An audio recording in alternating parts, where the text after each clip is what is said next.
എന്തെന്നാലല്ല ശരീരവും ഒരുപോലെയല്ല.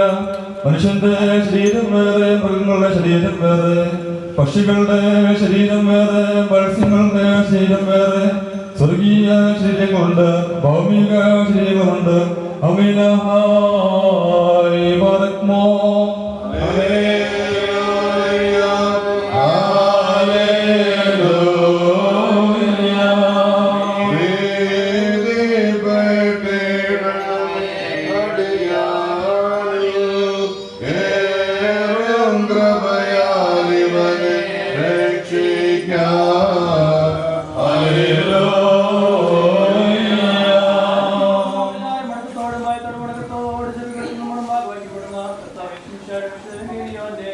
ദൈവത്തിന്റെ ജീവനുള്ള വചനങ്ങൾ അറിയിപ്പിനെ നാം കേൾക്കണം.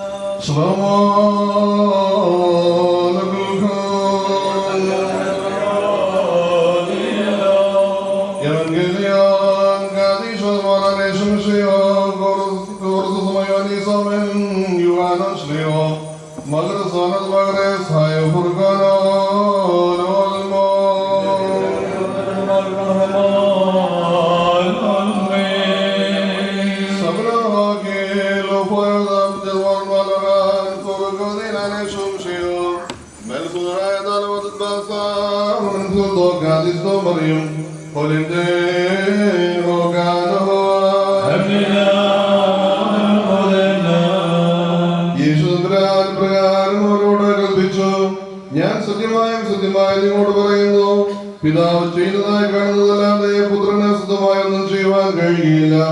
എന്നാൽ പിതാവ് ചെയ്യുന്നവയെ പ്രകാരം തന്നെ പുത്രനും ചെയ്യുന്നു. പിതാവ് തന്റെ പുത്രനെ സ്നേഹിക്കുകയും താൻ ചെയ്യുന്നതെല്ലാം അവന് കാണിച്ചു കൊടുക്കുകയും ചെയ്യുന്നു. നിങ്ങൾ അത്ഭുതപ്പെടുവാനായിട്ട് അവയിൽ ഉപരിയായിട്ടുള്ള പ്രവൃത്തികളെയും അവന് കാണിച്ചു കൊടുക്കുന്നു. പിതാവ് മരിച്ചവരെ ഉദ്ധരിച്ച് ജീവിപ്പിക്കുന്നത് പോലെ തന്നെ പുത്രനെ തനിക്ക് ഇഷ്ടപ്പെടുന്നവരെ ജീവിപ്പിക്കുന്നു. പിതാവിനെ ബഹുമാനിക്കുന്നത് പോലെ എല്ലാവരും പുത്രനെയും ബഹുമാനിപ്പാനായിട്ട് പിതാവ് ഒരുവനും വിധികൾ നൽകാതെ ന്യായവിധിയെല്ലാം പുത്രനെ ഏൽപ്പിച്ചിരിക്കുന്നു. പുത്രനെ ബഹുമാനിക്കാത്തവൻ അവനെ പിതാവിനെ ബഹുമാനിക്കുന്നില്ല.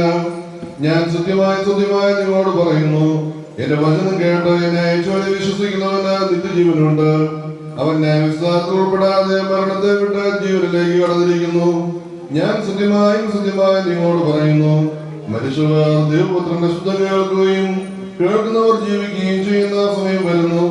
അതുപോലെ തന്നെയുമാകുന്നു. എന്നാൽ പിതാവിന് തന്നെ ജീവനുള്ള പ്രകാരം പുത്രനും തന്നിൽ തന്നെ ജീവനുണ്ടായിരിക്കുവാൻ തക്കവണ്ണം വരം കൊടുത്തിട്ടുണ്ട്.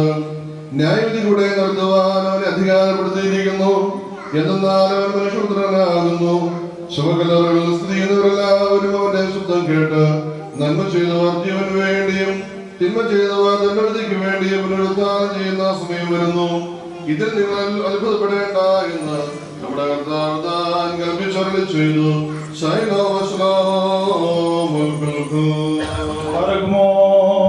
എല്ലാവരും ദുഃഖത്തോടും സങ്കടത്തോടും കൂടെ യോഗ്യമായി നിന്നുകൊണ്ട് ദൈവത്തിന്റെ പ്രീതികരമായ ശബ്ദത്തിൽ ചൊല്ലണം.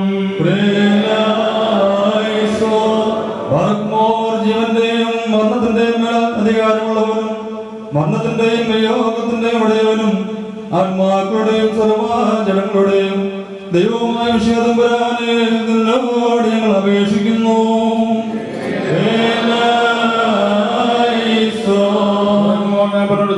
ജീവനമാകുന്നവനിൽ വിശ്വസിക്കുന്ന ഏവനും നിത്യജീവനുണ്ട്.